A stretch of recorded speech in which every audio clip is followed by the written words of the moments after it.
Welcome to Loughor, to that little area between Swansea and Llanelli, where stands St David's Church, built about 20 years ago, and as you see, a brick-built church with a car park, tarmacked, and a bit of grass and a wall. Not an awful lot to encourage wildlife, the odd bush, some trees on the other side. But Ecochurch has encouraged us to do something. Here it is, grass and a wall.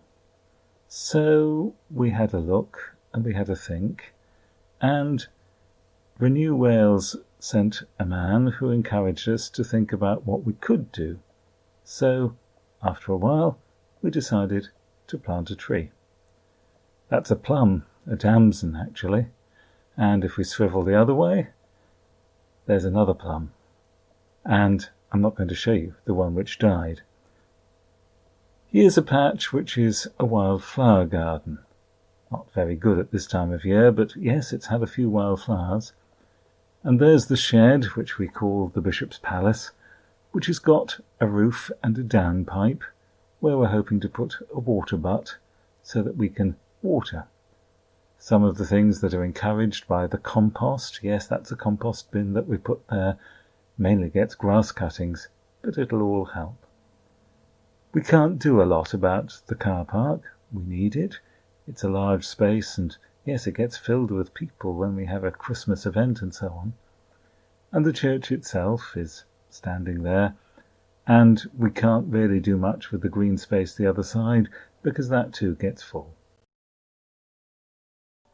Inside church isn't neglected by the Ecochurch programme. Renew Wales put us in touch with TerraCycle, and we put in some bins for bread wrappers and crisp packets and other things that they can recycle, but the council won't, and we're delighted not to see them going into landfill. Further into the church building, hidden away in the kitchen, you'll find the gas central heating boiler and its controller. Again, it was Renew Wales who arranged for a survey of the building, which suggested that we might split the heating of the meeting room from the heating of the church as a whole and save a bit of carbon. But we do talk to people as well. Here's our organist.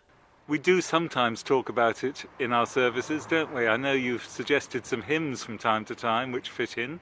Yeah, but again, that's important because it's not only just things we do around the church in terms of the building and outside and keeping the Ecochurch there, but I think also sometimes we've got to direct our way of thinking into the music that goes into the church services, and there's some fabulous hymns there, and if we can combine everything, people become more involved in the programme itself.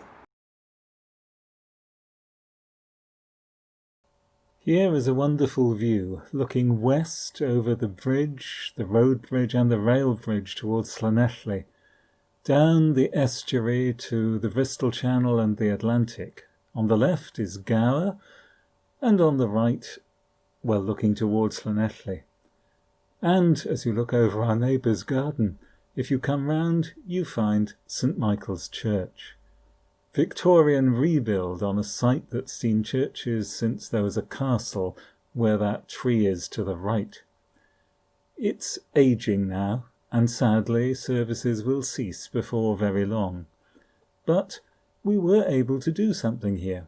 Our electric supply was coming from goodness knows where, and we were encouraged to find a green supplier, and it didn't even cost us anything more.